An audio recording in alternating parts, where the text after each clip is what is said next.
A growing secret. As their secret meetings grew more frequent, the guilt weighed heavily on both of them. It was a dangerous game they played, but every stolen moment seemed to give them a sense of relief, of freedom.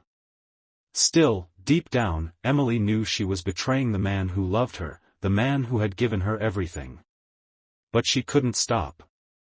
Do you think Emily's guilt was stronger than her desire for something new, or was it something else entirely, perhaps loneliness that drove her to seek solace in someone else? Sheriff John Blackwood had always been the epitome of honor, integrity, and justice. A man whose word was unshakable, whose loyalty was unwavering. Oakdale, the small town he called home, had flourished under his watchful eye for over a decade. He knew every face, every name, and he was trusted by everyone, citizens and strangers alike. With each passing year, John grew into the role of sheriff, a position that felt both natural and necessary. He wore the badge with a deep, unspoken pride, not for power, but for the responsibility it entailed. He was the protector of Oakdale, its heart and soul, and the town returned that love. But beneath this facade of peace and order, shadows had begun to creep in, shadows that John could never have foreseen. And, just as dark clouds gather before a storm, John would soon be swept into a tragedy that would forever change not just his life, but the very fabric of Oakdale. A man of honor, a woman of desire. Emily Blackwood, John's wife, had always been his pillar, his source of joy. They had met years earlier, when John was a young deputy with ambition yet to be realized. Emily had been beautiful, free-spirited, and radiant. She had looked at him with wide eyes filled with admiration and love, and John had fallen head over heels for her. From that moment, he was devoted to her, body and soul. Their relationship had blossomed, and within a few years, they married. In Oakdale, they were known as the perfect couple, John, steadfast and reliable, and Emily, kind-hearted, with a smile that could light up a room. They were the town's golden pair. Together, they had 2 children, Thomas, who was 8, and Lily, who was 6, and their home was full of laughter and warmth. Despite the simplicity of their lives, John and Emily had what most people in Oakdale envied, a love that seemed unbreakable. However, beneath Emily's serene exterior, there was a quiet yearning. Oakdale was a peaceful place, but for Emily, it had begun to feel small.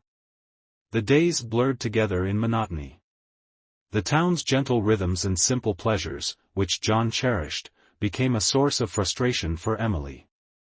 She felt trapped in a life that had once been her dream but now felt like a cage.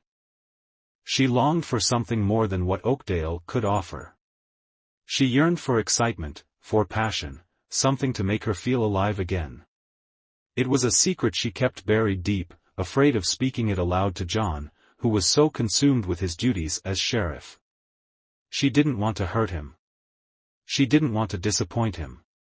But over time, the ache inside her grew. That was when James came into the picture. James Blackwood, John's older brother, had always been a constant presence in the background of John's life. Where John was disciplined, serious, and hard-working, James was the opposite. He was wild, unpredictable, and free-spirited. While John had carved out a successful career as sheriff, James had chosen a quieter life as a rancher. He wasn't exactly poor, but compared to John, he lived modestly. Growing up, James had always been in John's shadow. As children, they had been inseparable, playing together, learning together, fighting together. But as they entered adulthood, their paths diverged. John's rise to prominence as sheriff was the culmination of years of hard work, while James chose to work the land, satisfied in his own way. Though John never intended to overshadow his brother, James couldn't help but feel a simmering resentment toward him. James loved John, but the constant comparison between them began to eat at him. He felt overlooked, second best. And there was one person who could never ignore John, the woman James secretly loved, Emily. It wasn't that James had ever truly intended to fall for his brother's wife. But in the years following John's rise to sheriff, Emily became more and more like an enigma to him. While John was busy with his duties, Emily remained home, her beauty and loneliness tangible in the spaces between their conversations. James and Emily began talking more frequently. They would meet at the general store, exchange pleasantries, and share stories about their childhood. And over time, their conversations grew deeper, more personal. Emily began to confide in James about her frustrations and desires, and James, with his easygoing charm, offered her something John had not been able to provide, an escape. Their first kiss happened on a warm summer evening, after a long walk through the fields.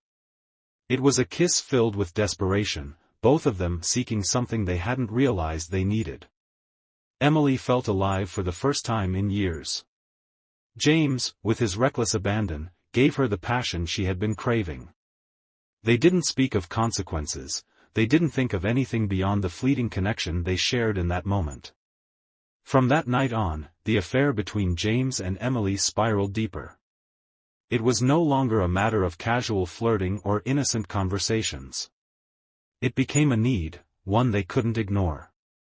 Their secret meetings became more frequent. They took risks, meeting in secluded parts of the ranch, behind the barn, in the woods near the edge of Oakdale. And with each passing day, the guilt grew heavier in their hearts. Yet, they told themselves it was nothing more than a temporary escape. Emily loved John, at least, that's what she convinced herself. And James? He told himself that he was just fulfilling a need for someone who had been overlooked for too long. But deep down, both of them knew they were playing a dangerous game. It all came to an end one fateful night.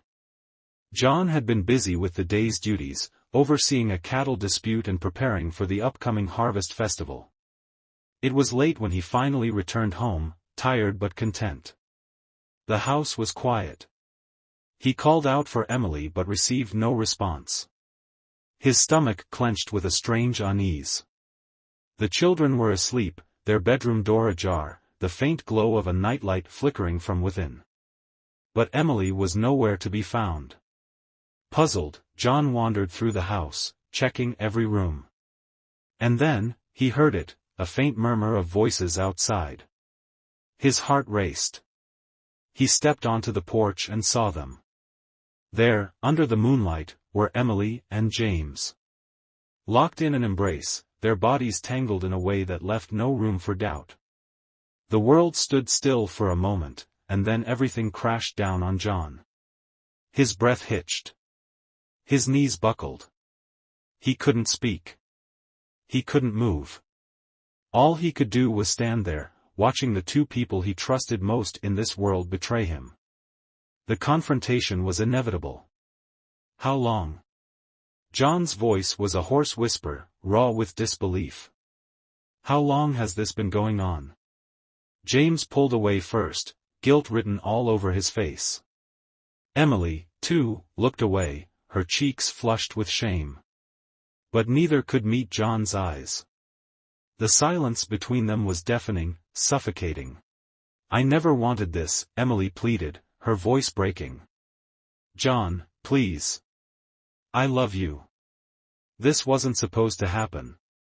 Don't." John's words were sharp as a knife. "Don't lie to me. I saw you. You both, you've betrayed me. You've torn apart everything I've built."